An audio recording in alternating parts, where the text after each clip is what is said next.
And we are now live.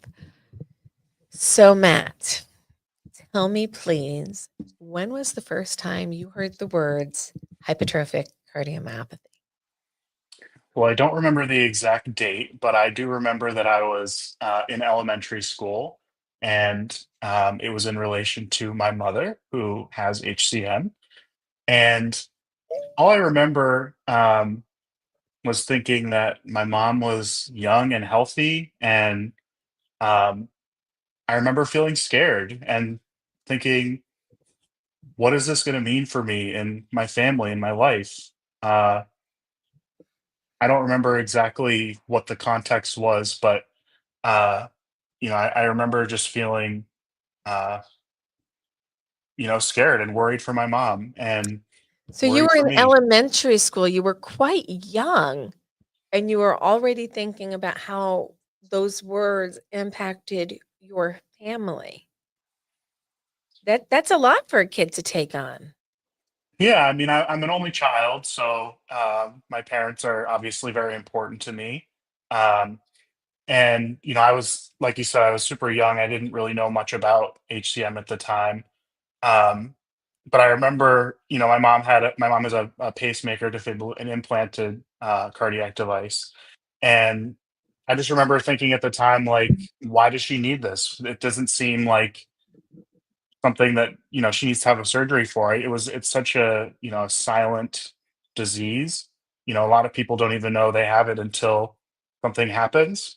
Um, and so I just think that's very representative of the experience that most people have when they're first introduced to HCM.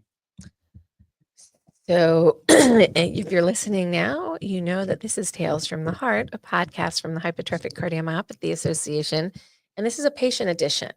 And we're meeting with Matt Grant, who is a patient, a family member, and our Rhode Island State Legislative Champion, who's been working in the State House to try to get elements of the Children's Cardiac Safety Act passed into law in Rhode Island, and who gave some excellent testimony at the State House. Thank you for that, Matt. So, Matt, welcome to Tales from the Heart. Thank you, Lisa. Glad to be here. I'm so excited to speak with you today because there's so much going on in the HCM ecosystem. And I think it's really important that the community, the big community, understands this is a big effort and everybody can help make change happen, whether it's at the state level, the federal level, in their center of excellence institution, through support groups, through discussion groups. We are all part of an ecosystem. So thank you for being part of our ecosystem. Tell us a little bit about your family. And we know that you learned about HCM in elementary school, but how has it impacted your family and your life? Sure. So, like I said, my mom was the first person in my family that was diagnosed. Uh, I was diagnosed with HCM myself at 25.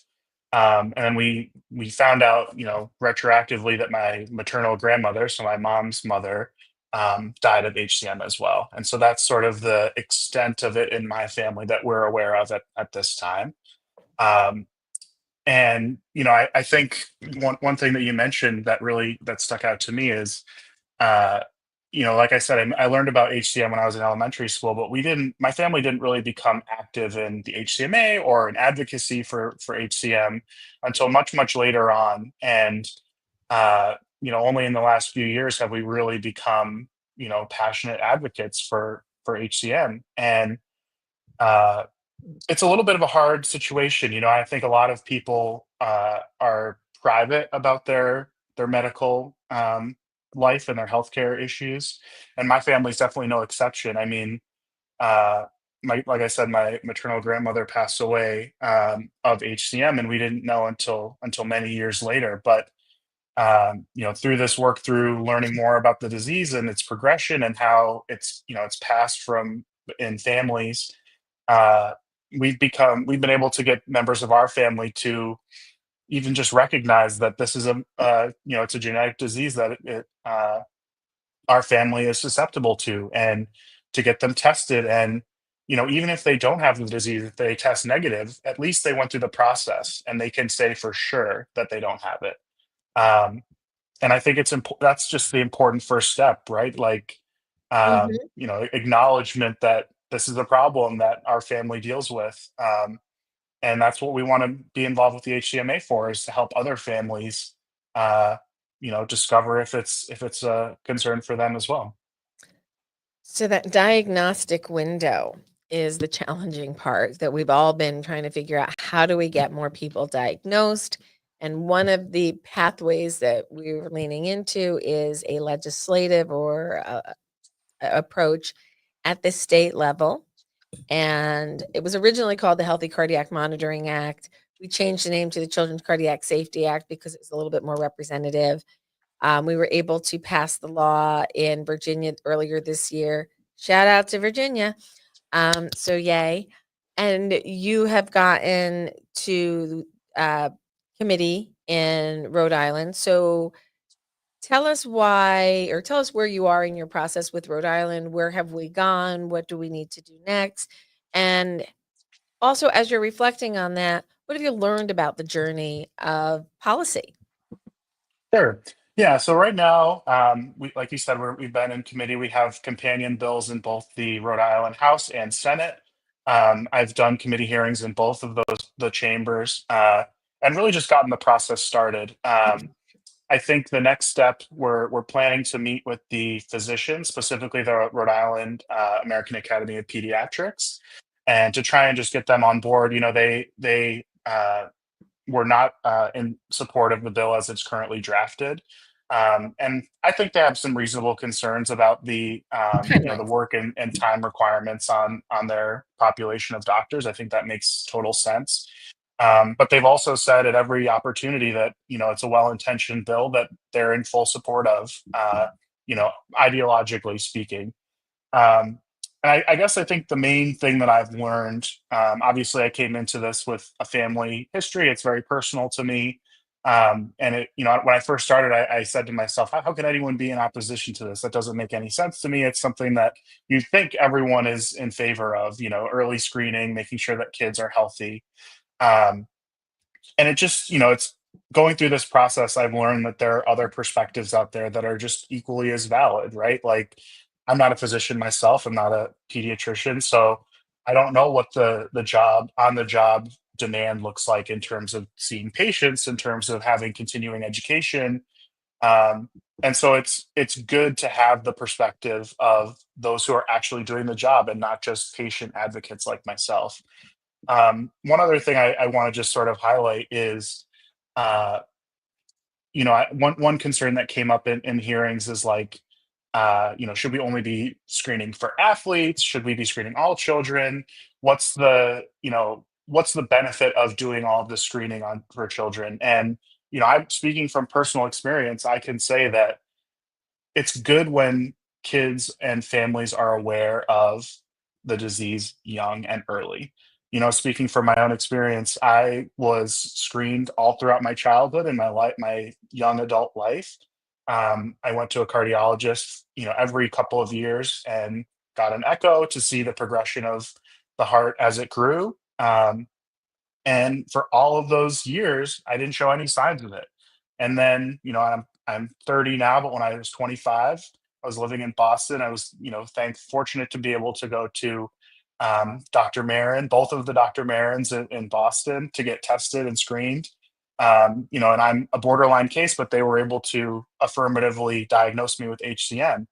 And I can say definitively that if I didn't have that benefit of the family experience and the screening throughout my childhood life, I never would have been diagnosed. I never would have been going to the doctor and getting screened. So I just think that's a testament to knowledge is power, right? And this is the power that we're trying to put in everyone else's hands. Exactly. You synthesize that with reality so well. So you had foreknowledge of family heart health history because your mother Mhm. gave you that knowledge. Your mother didn't have it from her mother. We had to go dig for that knowledge. But we now know what happened to grandma. Mom is in her disease pathway going to her destination therapy. You're being managed now, and we have the ability to look at the entire family and take care of this family appropriately without overuse of healthcare services and their appropriate use of healthcare Mhm. services. So I think, you are a testament to why family screenings matter and why if you screen normal at 10 or 12 or 15 or 18 doesn't mean it's over. You keep Right. going. The majority of people within an HCM family will present some type of cardiac abnormality at around the age that you did, but some could still be normal until their 40s, 50s, or 60s, so that the family screenings must maintain. But bringing this back to the kiddos, right? Mhm. We're looking at ages 1 to 19. So childhood, pediatrics majority. Once you hit 18, you can go to an adult physician, but typically we're dealing with pediatrics. And New Jersey and Virginia are currently the only states that have a systematic, legally in place system for evaluating cardiovascular heart health history. It's not just HCM. We're Yep. looking for all of the cardiomyopathies, the channelopathies, the congenital defects, Marfan syndrome, all of the things that impact the heart. We want people to have the opportunity to talk to their chosen healthcare provider about these risks by asking the same questions that we have in the American Heart Association 14-point screening for heart disease in athletes. What do we know about that? We know it's not just athletes. We Right. have the data, we have the proof. It's not just athletes, it's a human condition. Matt, did you ever participate in competitive athletics in school? I did. I played high school basketball, and thankfully never had any restrictions or any reason not to participate. And that's mostly thanks to my screening and my ability for to work with my chosen healthcare provider and to know that I'm able to participate safely despite the presence of HCM in my family. So I'm just speaking a little bit more about the athletes piece. I think it's great that you know people like Damar Hamlin and others who have had very public uh, instances of cardiac arrests and cardiac issues has brought a lot of attention and awareness to our cause. I think that's great. But to your point, it, something like this happening to a non-athlete is no less tragic, right? And so it's critical that we're not just bringing testing and screening to the athlete population, the student athlete population, but to all students. It's important to know uh, that anyone can have HCM and anyone can be athletic and be outside running, playing just like any other kid would, and be susceptible to this kind of outcome. And that's a scary thought for a lot of people. I know one response that I got in committee in Rhode Island was, won't this be sort of cause for alarm? We're screening all kids for heart conditions, and if someone is tested positively, will that mean they can't participate in sports? Will that mean they have gym and recess restrictions? And those are reasonable thoughts to have. I can completely understand where you're coming from there. But on the flip side of that, wouldn't you rather know that you have something to be aware of and concerned about? There are professional athletes that have diagnosed HCM and they're able to participate in professional athletics. So it's not this be all end all that if you're diagnosed, you can't participate in sports. Um, Amen. and in Amen. fact, I can speak for my mom in this instance. When she was first diagnosed, they did tell her that you can't do athletics, you can't be out and doing exercise. This was 25 years ago, right? So times have changed since then. And now the recommendation is the complete opposite, that it's good for your cardiovascular health to maintain uh, Physical you know fitness. Yeah. physical fitness, right? So Yeah. um, like I said, I appreciate that athletes have really brought this into the focus, but Mhm. we need to be thinking more broadly about not just athletes and student athletes, but everyone. Agreed. So you bring up some excellent points that I'm going to dive into a little bit more here and some fact-based conversations.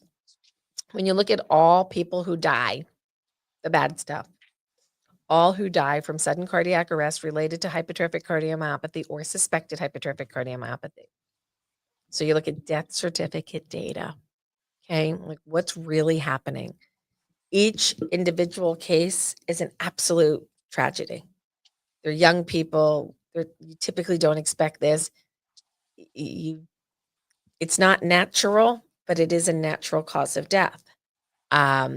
So I know some families who have lost children see on a death certificate it's a natural cause of death. It only means it's not homicide, suicide, or accident. It's a natural process. But we could potentially have detected that. So when we look at all comers and we say, okay, if we looked at all death certificate data, who dies? Who are these people? About 20% who die under the age of 24 from HCM would be considered athletes. 20% of the deaths.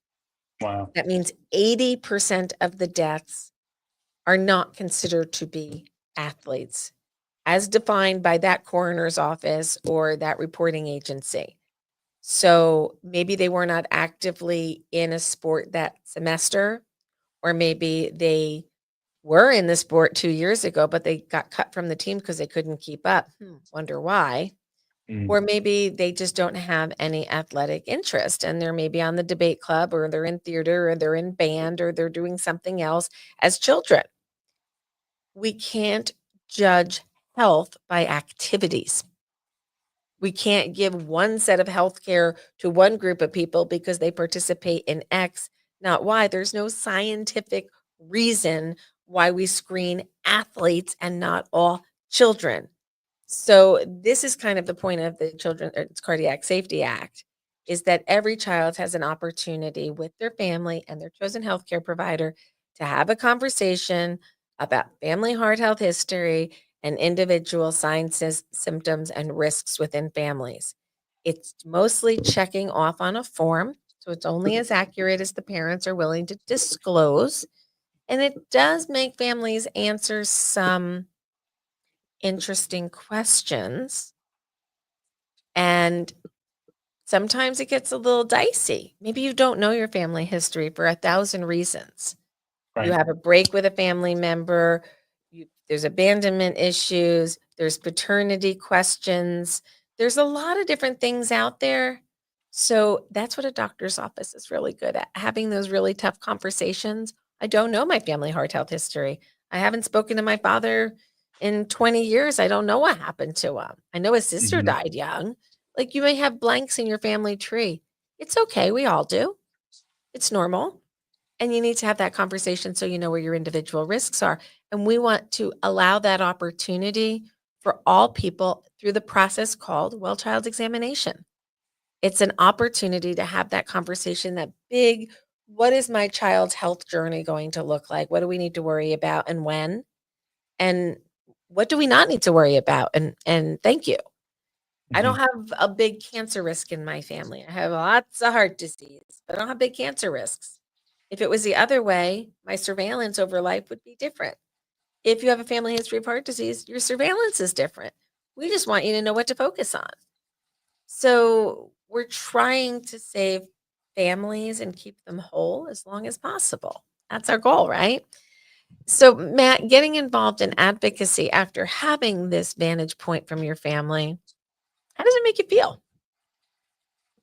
Um, the only word that I can think of is proud.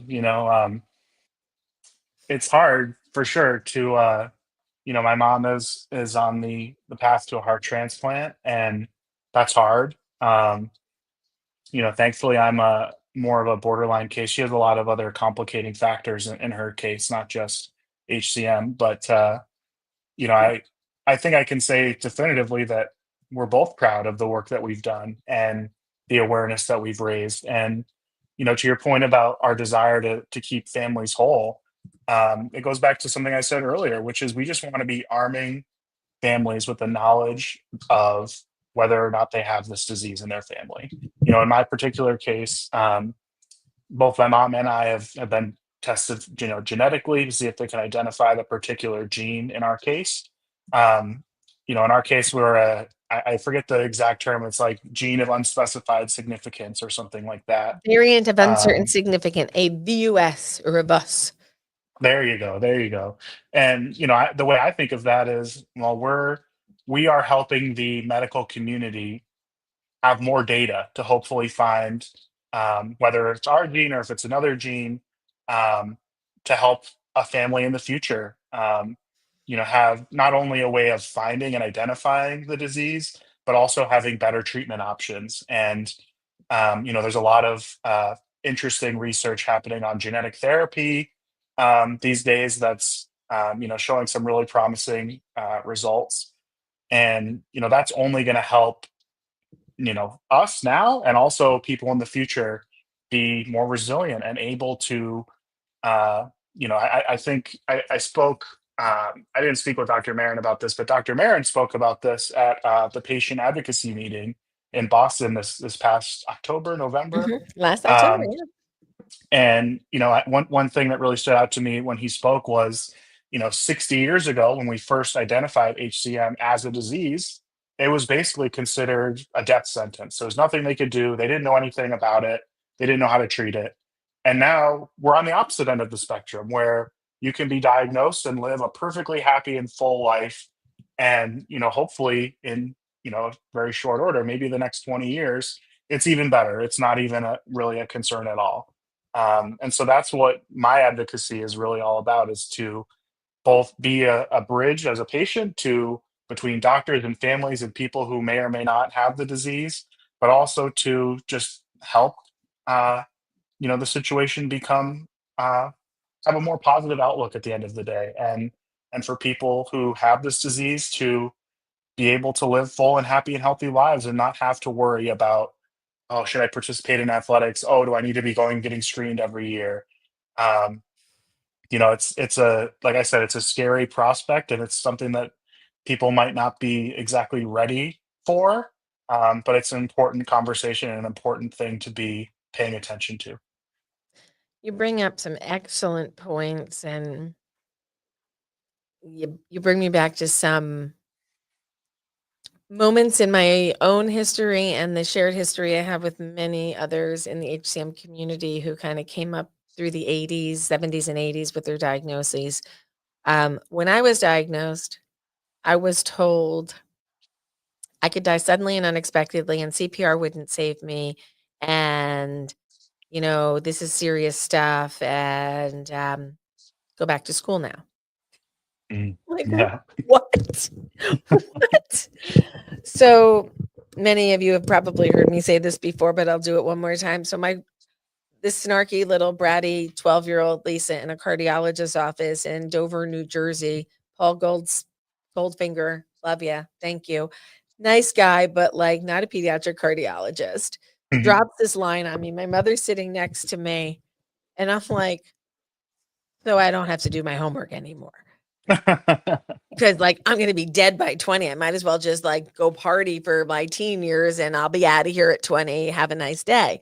That's what I was thought. That's the mindset that I had for a while. I'm like, why am I taking my time doing things that I'll probably never get to put into practical utilization because I'm probably gonna die young.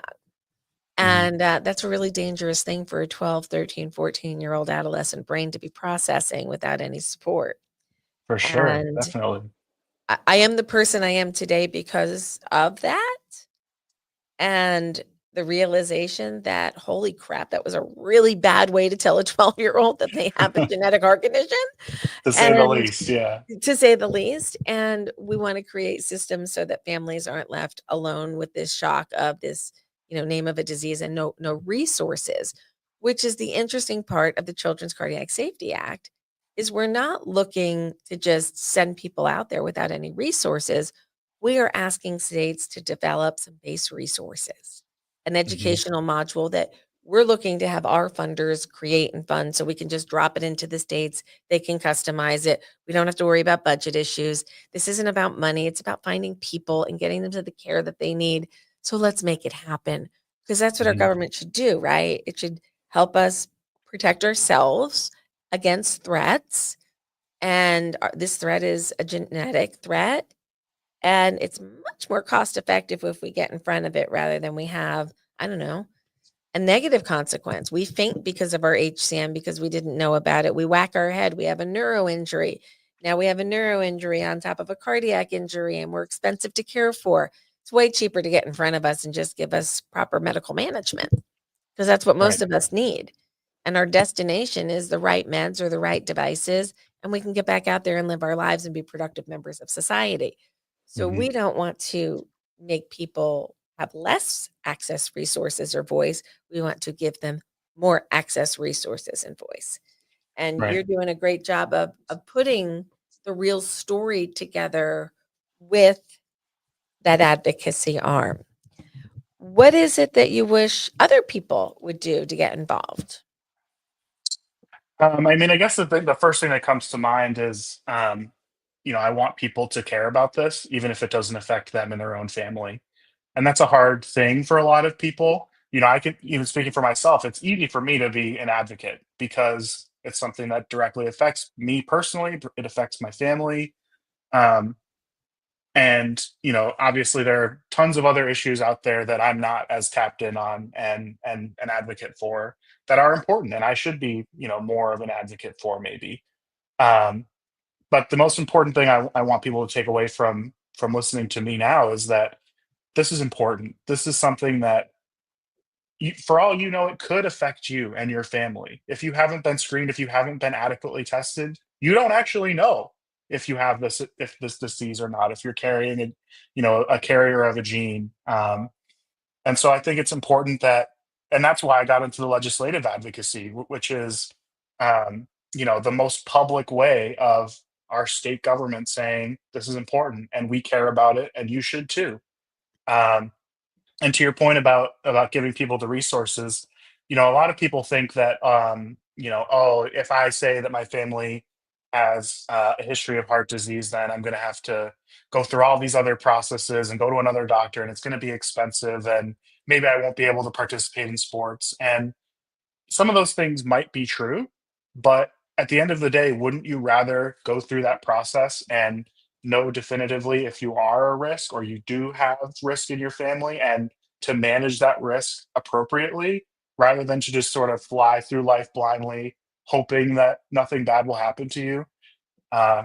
Speaking for myself and my family, we much rather would know and have, agency in being able to uh, proactively deal with those fears and concerns. And at the end of the day, having that knowledge and that relationship with a cardiologist makes your situation feel way better.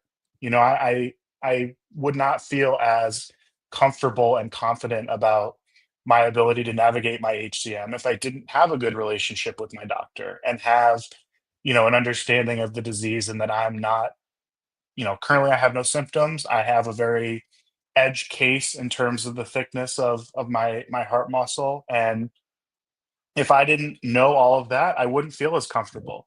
Um, and obviously in my mom's case, she's a much more uh, severe form of HCM, much more a later stage progression. And as scary as that is, and I was talking about this with my wife earlier that, she's on the path to a heart transplant, but if you saw her out in public, you would think she's fine. If you saw her family, you might not think anything like that is happening. Um, and it's a tough situation to be in. It's obviously scary, but because we're armed with the knowledge, because we've known about this for so many years and we've been able to have good relationships with our doctors and have a good open family relationship, being able to talk about these things, it's made us more equipped to deal with it and um, be more resilient in the face of such uh, a scary and hard situation. So, I love um, that word resilience. I mhm, love that word resilience. And I don't know if everybody uses it the same way because words matter, right? mhm, But inborn resilience in an HCM family is probably the strongest factor that I see into a really positive relationship with a complicated circumstance. sure, That if there's resilience within the family, which is you don't just become resilient. You have to have some adversity to learn how to be resilient. And what does that mean to me? It means being able to stand up in the face of a very difficult situation and find the strength to navigate through, provide yourself with self-care, accept that other people may need moments of extra care or extra space, and learning how to balance that as a cohesive family. I met some amazing people this week. Oh my God, I went to the best conference. Mhm. Um, and one of them, I hope to bring her into our community. Excuse me. She develops, for lack of better terms and for brief explanations, relationship maps. And then Okay. you color code your relationship maps as a caregiver or as the patient. What is your network? What's important to you? What has the disease or being the caregiver for somebody with the disease taken away from your life map? Mm. Where don't you have time to give anymore that you'd really like to give to something else, but you don't have it right now? And where do you really want to focus your energy, especially if it's limited, on your life map? It's a visual representation because we can all get overwhelmed with it. You know, your mom's heading Sure. down the transplant line. I've been down the transplant line. When you're going there, everything is just chaos and you're trying to figure out how do I keep it all together to get through this very, very complicated process. Um, I learned a lot through the process, and 8 years out, I'm now figuring out how to put tools together to make it easier for others to go through the process. And this map concept, it was one of those, "Oh my god, I need that in my life" moments, and I'm Mhm. trying to figure out a way to implement it and see if I can bring it into HCMA to build some general life maps and caregiver maps for patient and family so they can see what they kinda look like and then maybe help people build their own. Mhm. And it's a really interesting way to look at how can I build a more resilient life? How can I adapt better? Who are my core people? Where are the relationships that I'm longing for that I don't have anymore that are pulling me away from the focus that I need to spend here? Like it's like therapy and paper on a map. It's awesome. Mhm. I loved it. So I'm hoping to bring that into the community. But as a caregiver, Matt, you know, your mom is going through this complex journey. You're part of her caregiver bigger team. You don't live at home with her anymore. Yep. But you're still a part of that team, and it's a complicated team, and it's scary For sure. because we go on a transplant list because our life expectancy is less than 2 years typically. Mhm. And when you're 8 years out of a transplant, it's like, "Holy crap, I'd be gone for 6 years by now." Mhm. And that's a big thought, right? What if I wasn't here anymore? What if that transplant didn't happen? What if my caregiver team wasn't there for me? So you get to be on this other side, which is stressful, Mhm. which is time consuming, which is thought consuming, which is energy consuming. And you're an asymptomatic person with HCM, but you know what? I sleep deprive you. I don't eat right. You do some bad things because you're stressed and you're tired and you don't rest. You might start feeling your HCM symptoms. So being Sure. a caregiver and practicing self-care in that role is really important. It's Mhm. really important. And we want to make sure that you have the resources to be successful as a caregiver. And we're trying to build out some more programs there so we can help people navigate that process. But this is all in an ecosystem that needs volunteers and Mhm. discussion group leaders. And we hope to grow out the discussion groups. Actually, we've talked to you about maybe participating in some of those future discussion groups for younger guys. Like you Mhm. need your posse, you need your For people sure. who understand. You're not gonna wanna listen to me rant off to, like, your discussion group of young guys because 'cause I'm, like, a postmenopausal lady, what do I know, right? And that's okay. You find your tribe within your tribe, and we wanna make sure that everybody has that. So, And just on that note, I want to just jump in and say how, admirable it is that HCMA is doing all of this work, specifically with relation to a transplant. And the idea of having like a navigation toolkit, for lack of a better term, that's something that is really hard to develop, right? I mean, everyone's transplant journey is different, everyone's medical situation is different, and there's no one size fits all solution. But at the same time, it's also not fair and not, it's much easier have to have the knowledge and the safety net, for lack of a better term, that you're not the first person that's gone through this. You're not alone. You're not going through this all for the first time and just learning as you go, that you have some things, some resources to fall back on. And so, it's definitely not an easy proposition. And um, you keep using this term ecosystem.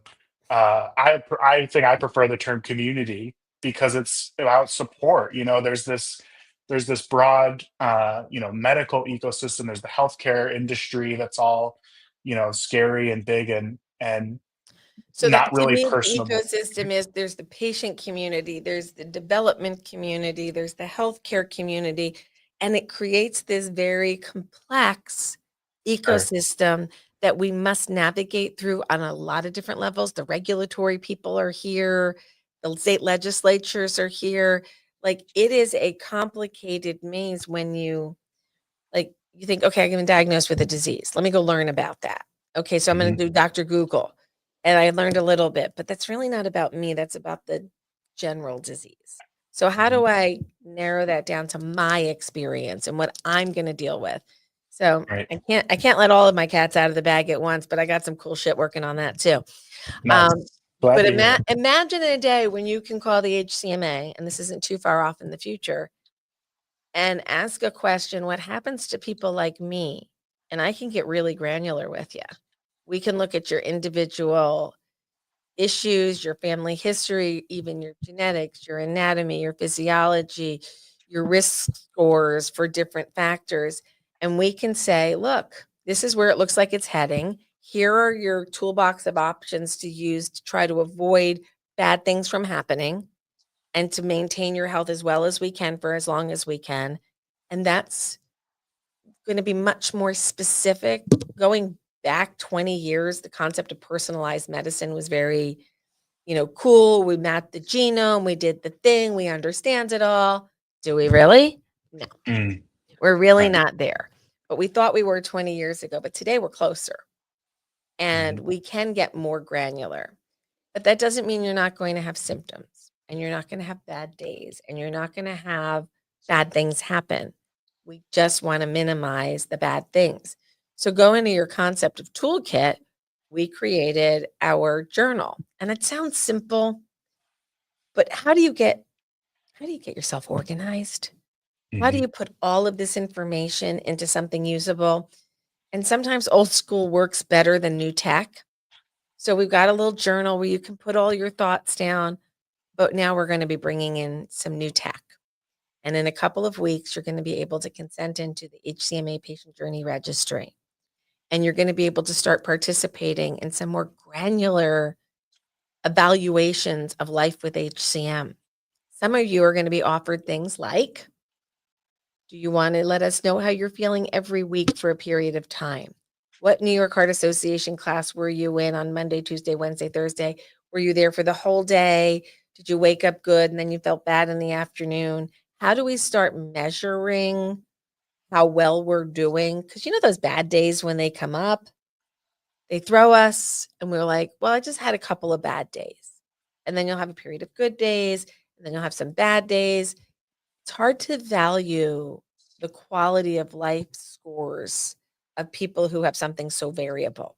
So Mhm. we're going to have to create better metrics. And as a community, we can do that because physician observation when we pop into the office and say, hey, doc, how the hell are you? This is how I am. And we have that conversation and we normally prepare for it. We normally get good rest. We ate well. We hydrated. We're there to see the doctor. We studied for the test and we show up and we say, this is how I am. And they go, oh, you look great. NYHA class 1, maybe a 2. You have some problems with stairs. But is that really how we live? Mm, We optimize every day, or do we sometimes break the rules and not hydrate well, or eat too big of a meal, or have a drink, or do this or do that? So we want to make sure we understand your lived experience so that we can provide better resources for you. And that's where honestly volunteers come in. And we have over 600 of yous that have said, I will step up to volunteer. And right now we're trying to figure out ways that everybody can volunteer at their own level. And maybe you do an hour a week, or an hour a day, or an hour a month, or an hour a year. So we want to have options for all of you to be able to do your thing. And the easiest thing that you can do is send an email to a state legislature, a federal legislator, and say, this is an issue interested in. This is something I'm concerned with. Here's how we see it. Please take this seriously. And today, in 2025, your voice to your state and federal legislative bodies is the most valuable thing that you have. You need right. to speak up. It's not, look at the nails. What color are they? They're purple. Hmm. They're purple. The red, the blue make purple. These are bipartisan issues. Like, we got to get away from polarizing politics and get back to humanity. And that's what things like this can get us to do. We can find common Absolutely. ground. When we go to state houses, we're like, y'all have hearts. We're all good. And no matter what party I'm speaking to, they always question whether the other side really has a heart or not. And I'm like, okay, that's cute. Let's move on now, because you know that they do, and they're good people. You just have some ideological differences. Let's get that fixed. And that's the space we want to be in. If whatever your party affiliation is, does not mean that you can or can't make a comment about a health policy issue that impacts you and your family. So, Matt, how have you found the bipartisanship at the Rhode Island State House on this particular issue? Well, wow, that's you said so much, and I couldn't have said it all better. But I like you said, this is a bipartisan, cross-partisan issue. I haven't had anyone come up to me and say you shouldn't be doing this. Even the people who are opposed to the bill as drafted, most of them say, that we appreciate the thought behind this. It's a good, moral right, uh, valuable thing to be advocating for, but we just disagree about the details as of now. And I see that not as we're against you. We want your bill to fail. I see that as the first step in an invitation to a conversation. Okay, I agree with you. How can we adjust the bill language to make you feel more heard and comfortable and able to, for example, the physicians, their concern is, currently it's drafted as a 6 week before sports participation requirement for a physical. And they're coming to us and saying, it's impossible. We can't possibly see kids that frequently. And it's like, okay, I hear you. What is a palatable and still valuable, in terms of screening timeline that we can all come behind and say we can do this. It's going to help people. It's going to help identify potential issues sooner in the process and ultimately result in better outcomes, which is what we all want.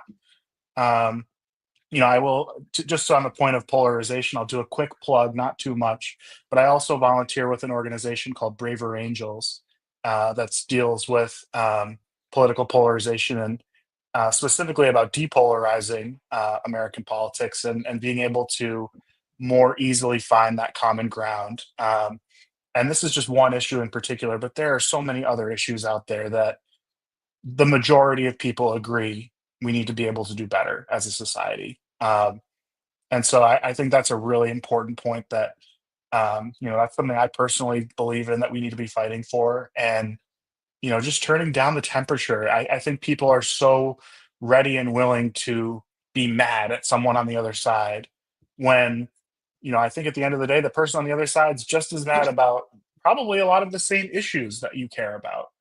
Um, and so I just really believe that there's a better way. And, that's why I'm involved in HCMA and Braver Angels as well.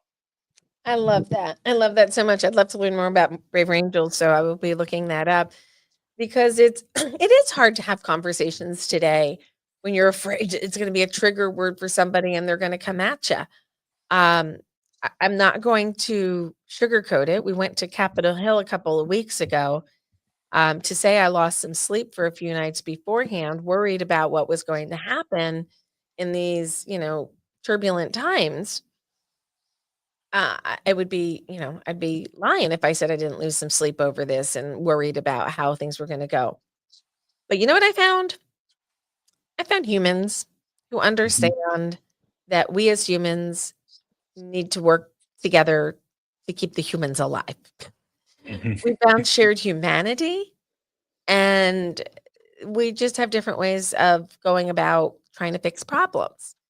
So, on the federal level, for those who didn't follow our Hill Day or watch the briefing, which you're able to do, we really looked for a bipartisan issue on the federal level that impacted the HCM community, that's something we cared about, something you told us through surveying is important to you, and that is the generic drug quality issue.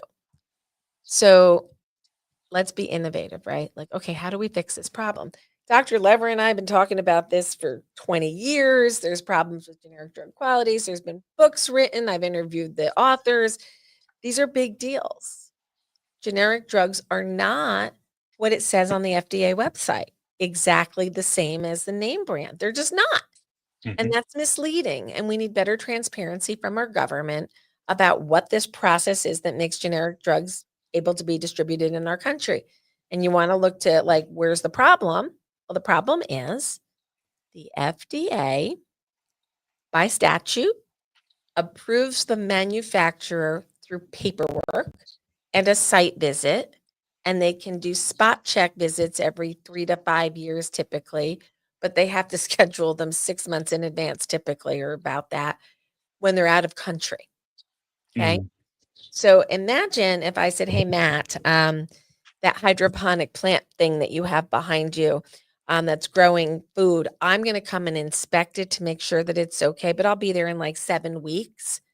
Do you think you're gonna tweak your system and make sure it's working right and make sure everything's great before I show up for an inspection?" Yeah, For 7 weeks, I'll be tweaking it, making sure it's in top running condition. And as soon as your check's over, no we're more of done. that. We're done. So, if I could just knock on your door and say, "Matt, I'm here to check it," probably be a little bit better. But we have international relationships and different rules in different countries on how we can go into their businesses as the FDA or the government inspecting. So the FDA doesn't have regulations that allow them to inspect the drugs when they come in a random fashion. It's just not part of the regulatory language. So friends of ours found a method in which we can use a pathway through the Defense Department to evaluate the medications that are coming into the DoD for distribution through the DoD's health system, which is about 10 million users. So it's a great pilot. And what they've been doing is investigating drugs like metoprolol and tacrolimus and others as a trial, as a beta test. And it turns out that there are some really good low cost generic drugs. Yay! But there's some really bad ones. And the price isn't the issue. There are Mm. good, cheap generics and there are bad, cheap generics. Don't you want to make sure you're getting the good one that Oh, actually yeah. does what it's supposed to do? Absolutely.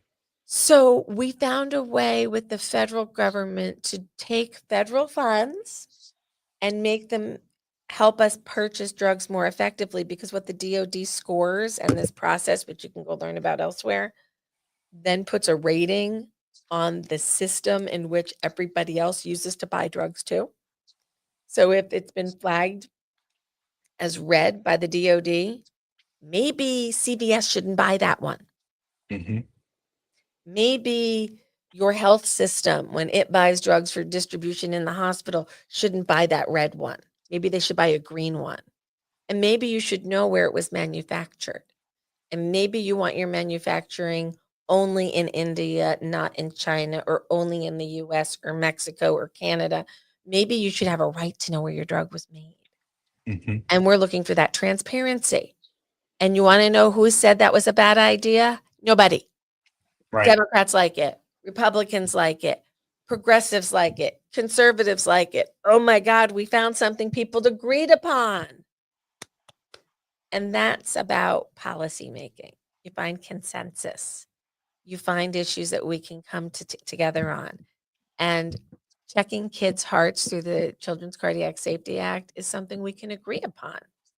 We all Right. think it's a good idea.